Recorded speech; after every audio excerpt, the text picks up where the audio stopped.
Bueno, como todos ustedes recordarán, la pancreatitis crónica es un proceso que va a provocar alteraciones estructurales y funcionales del páncreas y que eventualmente van a concluir en el desarrollo de insuficiencias exócrinas caracterizadas por desnutrición, esteatorrea y también en algún porcentaje de pacientes insuficiencia endocrina con diabetes que ahora se tipifica como diabetes 3. Algo importante y que siempre ha limitado el estudio de la pancreatitis crónica es mucho su epidemiología. Si ustedes revisan la literatura, la incidencia real es desconocida y cambia o es muy variable de acuerdo a las regiones que estén reportando y obviamente a la población a la que se estudie. Y esto también tiene mucho que ver con la dificultad que tenemos para realizar el diagnóstico. Estamos acostumbrados a realizar diagnósticos cuando los pacientes tienen un páncreas como el que se ve aquí en esta caricatura con litiasis, atrofia o una esteatorrea clínicamente evidente, pero conforme ha avanzado nuestro conocimiento ahora es posible incluso detectar algunos casos en etapas muy tempranas antes de que desarrollen litiasis o incluso antes de que desarrollen esteatorrea. Entonces esta dificultad al diagnóstico parece que también tiene mucho que ver con el poco acceso y la disponibilidad, incluso el conocimiento que se tiene sobre las pruebas que tenemos disponibles en la actualidad, que los clínicos tienen un bajo índice de sospecha y todo esto obviamente va a provocar un retraso. Este estudio italiano lo que evaluó fue tratar de determinar la prevalencia que había de pancreatitis crónica una vez que habían sometido a médicos generales o de primer contacto a un curso o a una escuela, por así decirlo, de enfermedades pancreáticas. Lo que concluyeron rápidamente es que la sospecha clínica y el conocimiento de la enfermedad y las técnicas de diagnóstico obviamente van a incrementar la detección de la pancreatitis crónica. Es un estudio un poco pequeño, incluyeron a 23 médicos generales, los llevaron a un curso presencial sobre patología pancreática por espacio de una semana y después regresaron ellos a sus clínicas donde habitualmente atendían y lo que encontraron fue que de 3.396 casos encontraron un porcentaje de aproximadamente 38 nuevos casos de pancreatitis crónica, ya sea definitiva o probable, con una edad media de 54 años y observaron que la mayoría de estos eran pacientes que se presentaban con pancreatitis aguda recurrente, que en algunos casos suele ser la presentación inicial de una pancreatitis crónica. Algunos otros casos que eran ya más evidentes eran asociadas al alcohol u obstructivas y un porcentaje nada despreciable de tipo idiopático. Entonces, lo que dice es que también este estudio demuestra que la epidemiología que hay en los centros de referencia alrededor del mundo, incluso en México, parece también que no corresponde a lo que suele observarse en la población general. Quizá en los centros de referencia estábamos acostumbrados a observar pancreatitis crónicas por alcohol, pero conforme estamos cambiando todos estos conceptos de epidemiología y la posibilidad de hacer estudios en pacientes con manifestaciones atípicas, parece ser que los cuadros más frecuentes o que comúnmente se van a estar viendo son aquellos de pancreatitis agudas recurrentes idiopáticas que van a ser una manifestación inicial o son los estados iniciales de la pancreatitis crónica. Y en México, en asociación con la Sociedad Española, y quizá muchos de ustedes ya han tenido oportunidad de entrar a esto, es un programa de educación pancreática en línea que parece ser que está accesible a todos los miembros de la asociación y esto podría ser también el inicio para tratar de incrementar nuestras posibilidades de detección de pancreatitis crónica y de mejor manejo de estos pacientes. Y ahí está el link y si no en la asociación también aquellos que no han tenido acceso les pueden informar. En cuanto a la historia natural y el diagnóstico y la etiología, hemos hablado quizá en varias ocasiones sobre la importancia que tienen los mecanismos genéticos, el ambiente, incluso las diferencias raciales. En un par de estudios que hicieron en la Universidad de Pittsburgh y Alabama, lo que encontraron fue una gran heterogeneidad genética entre pacientes afroamericanos y caucásicos y vieron que esto, aunado a ciertos factores ambientales, pueden contribuir a una historia natural muy diferente de la enfermedad. Entonces encontraron que aquellos pacientes afroamericanos tenían un curso muy distinto, tenían mucho más dolor y de mayor intensidad comparado con los caucásicos, tenían mucho más días de incapacidad y mostraban cambios morfológicos mucho más avanzados comparados con la contraparte caucásica, y también observaron, y esto tiene también mucho que ver con factores socioculturales, que muchos de estos cambios, además de tener mutaciones genéticas diferentes, también tenían una mayor incidencia de alcohol y de tabaquismo, que unidos esos tres factores incrementaban los cambios que se observaban. Esto es un ejemplo también para decirnos que la pancreatitis crónica es una enfermedad muy compleja en la que hay varios factores, tanto ambientales como genéticos y probablemente también los socioculturales, que van a formar o van a tener un papel importante en la fisiopatología e historia natural de la enfermedad. Ahora, también siempre ha habido mucha controversia y duda de si realmente vale la pena hacer estudios genéticos, y si vale la pena, en qué pacientes podríamos tener los mejores resultados. Y este es un estudio que nuevamente nos indica que los pacientes que quizá valga más la pena hacerles estudios genéticos van a ser aquellos con pancreatitis agudas recurrentes idiopáticas, y esto es porque en este estudio evaluó precisamente eso, la rentabilidad de las pruebas genéticas en tres grupos de pacientes: aquellos que tenían pancreatitis aguda recurrente idiopática con o sin evidencia de pancreatitis crónica establecida por esteatorrea y o calcificaciones, pacientes solamente con pancreatitis crónica sin historia de cuadros recurrentes, y aquellos pacientes que habían tenido un único cuadro de pancreatitis aguda en menores de 35 años, pero de causa idiopática. Y lo que vieron es que al menos en estos tres grupos, comparado con aquellas personas que no tenían ninguno de estos criterios que les mencioné, la prevalencia de mutaciones o la incidencia era cercana al 50%, pero que poquito menos de la mitad de estos pacientes correspondían a las pancreatitis agudas recurrentes idiopáticas, y parece ser que la utilidad del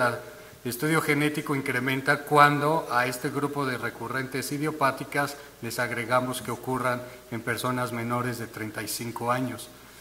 Quizá en la práctica clínica no vayamos a hacer ningún cambio, al menos del tipo terapéutico, sobre todo para modificar todavía el código genético, pero sí nos puede ayudar a establecer factores de riesgo. Sabemos que personas con mutaciones genéticas tienen riesgo mucho mayor a desarrollar cáncer de páncreas, entonces serían candidatos a algún tipo de sistema de vigilancia mucho más estrecha, y que también pueden ser mucho más susceptibles a otros agentes como alcohol y tabaquismo, o incluso presentar insuficiencia exócrina en etapas mucho más tempranas, por lo cual también serían candidatos a ser mucho más enérgicos en el manejo de esas restricciones y vigilancia, sobre todo del tipo nutricional. En cuanto a eso, a la insuficiencia pancreática exócrina, también es a veces muy difícil establecer si un paciente tiene o no, sobre todo si no hay esteatorrea. Y hay diferentes pruebas, y quizá la única que ha subsistido y que es mucho más accesible, y sobre todo aquí en México, es la elastasa fecal. La elastasa fecal es una prueba que se hace rutinariamente, o bueno, no rutinariamente, pero que no necesita gran tecnología, y que no se modifica con la administración de enzimas pancreáticas ni ninguna otra cosa, salvo que la diarrea sea muy líquida, nos puede dar falsos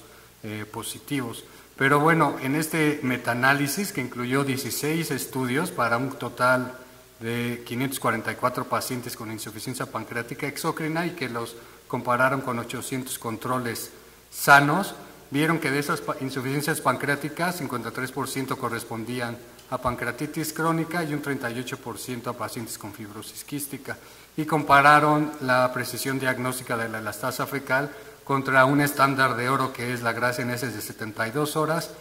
o con una prueba de secretina, que esa no tenemos en México.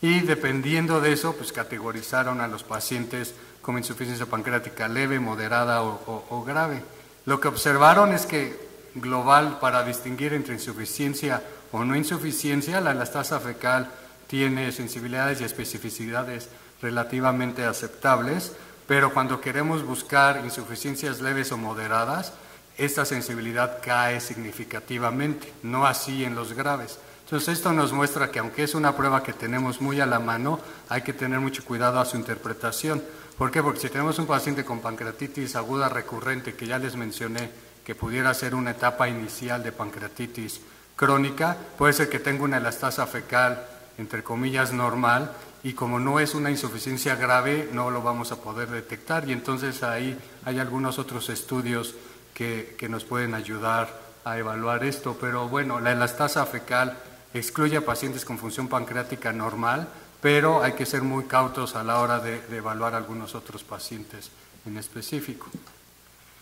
Y para eso, digo, siempre el diagnóstico, como ya les mencioné, es un reto para el clínico y se ha tratado de mejorar eso, como con pruebas de función pancreática como la elastasa fecal o bien con alteraciones estructurales, ya sea por tomografía o resonancia o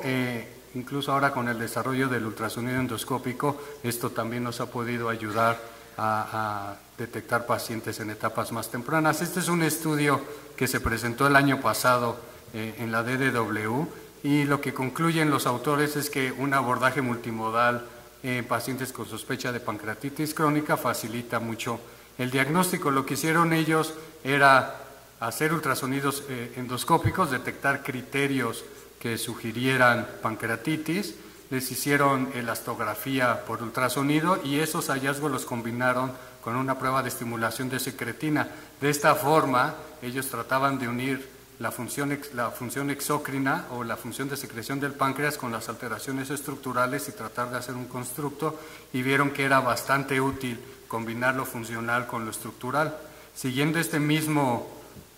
patrón de pensamiento, se hizo un estudio que les voy a comentar más adelante, pero esto es para ejemplificarles cómo se ve un ultrasonido endoscópico. Este es el páncreas que se vería normal, y hay estados en los que el páncreas empieza a alterar, y esto es lo que se observa en el ultrasonido endoscópico. Se empiezan a ver focos o hilos hiperecoicos que les llamamos, algunas lobulaciones, el conducto pancreático dilatado y con algunas estrecheces, y la elastografía no es más que una herramienta que tiene el ultrasonido endoscópico para decirnos qué tan rígido o no es un tejido. Hay unos ultrasonidos que nos dan una lectura cualitativa y hay otros que nos pueden dar una lectura cuantitativa. Se basa prácticamente en una escala de colores, sobre todo la cualitativa, y entre más verde o rojo es un tejido más suave y entre más azul es un tejido más oscuro. Este es un páncreas normal y se observa casi una glándula muy blanda, y este es un paciente, este es algo representativo, es un tumor de páncreas que suelen ser tejidos muy duros y también se alcanza a observar ahí la diferencia entre un tejido blando contra un tejido muy duro que sería un tumor de páncreas. Entonces, en este estudio evaluaron a 77 pacientes, se les hizo ultrasonido endoscópico y elastografía por ultrasonido endoscópico, y eran pacientes que tenían diferentes patologías pancreáticas. Hay algunos criterios que son parte de los que les mencioné, que tienen focos, hilos hiperecoicos, alteraciones en el ducto, que se conjuntan en esto que se llama consenso de Rosemount, y clasificaron a los páncreas en páncreas normal, indeterminados, sugerentes o cambios definitivos, y lo que observaron es que al unir lo que se observaba, al menos que sugiere alguna alteración de fibrosis o de dureza del parénquima, puede ser también observable a través de la elastografía, y con eso puede uno disminuir los errores que pudieran ser por apreciación, porque eso es una gran limitante de observar al páncreas. Hay mucha variabilidad interobservador, y el usar elastografía puede ser que nos ayude a eliminar eso. Y si la elastografía la combinamos con las pruebas de función de páncreas, podríamos incrementar nuestra capacidad diagnóstica, sobre todo en pacientes en etapas iniciales. En cuanto al tratamiento, también uno de los grandes problemas son el dolor. En México parece ser que a los pacientes no se quejan tanto de dolor, pero aquellos que lo tienen suelen tener una muy mala calidad de vida. Y otra cosa que hay que tratar y prevenir, obviamente, es el desarrollo de fibrosis, y realmente no somos o no hemos sido tan exitosos como quisiéramos, sobre todo en el manejo de la fibrosis. Hay muchas causales de dolor y de fibrosis en la pancreatitis crónica. Isquemia, la presencia de pseudoquistes, una inflamación neural crónica que pueden ser causas de dolor, y también se ha observado que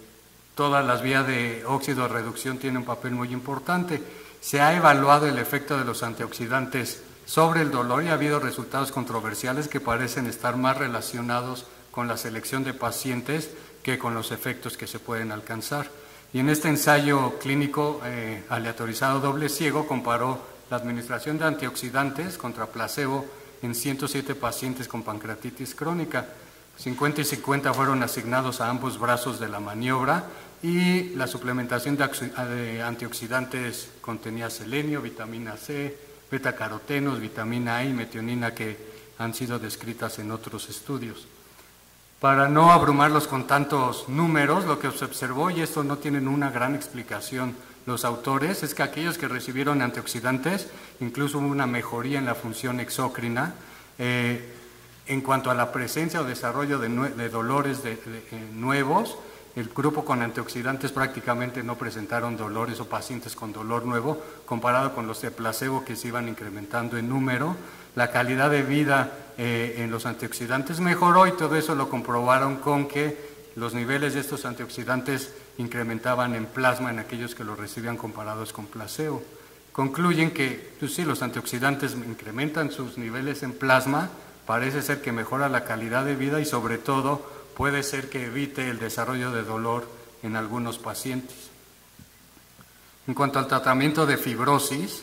y el estrés oxidativo, este estudio experimental evaluó el posible valor o efecto protector de la N-acetilcisteína y la simvastatina contra el desarrollo de fibrosis pancreática.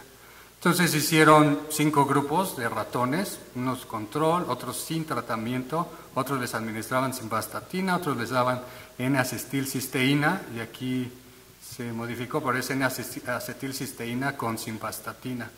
Y lo que observaron es que conforme se iban agregando medicamentos, sobre todo N-acetilcisteína y la combinación de esta con simvastatina, sí existía o presentaban los ratones una disminución en el desarrollo de fibrosis, en la atrofia acinar y en la gravedad de pancreatitis, sobre todo por niveles de infiltrado inflamatorio. Entonces parece ser que estos fármacos vuelven a ser, les digo, es un estudio experimental, pero podrían ser prometedores a la hora de tratar a los pacientes con pancreatitis crónica, sobre todo en etapas tempranas, y de ahí la importancia de tratar de diagnosticarla a tiempo. En cuanto a las complicaciones, y algo que hemos visto es la osteoporosis. Lamentablemente muchos pacientes pasan sin diagnóstico mucho tiempo, suelen tener deficiencias de vitamina D y de algunos otros nutrientes, y se ha visto que la osteopenia y la osteoporosis tienen una alta prevalencia en pacientes con pancreatitis crónica, incluso sin tener atorrea franca.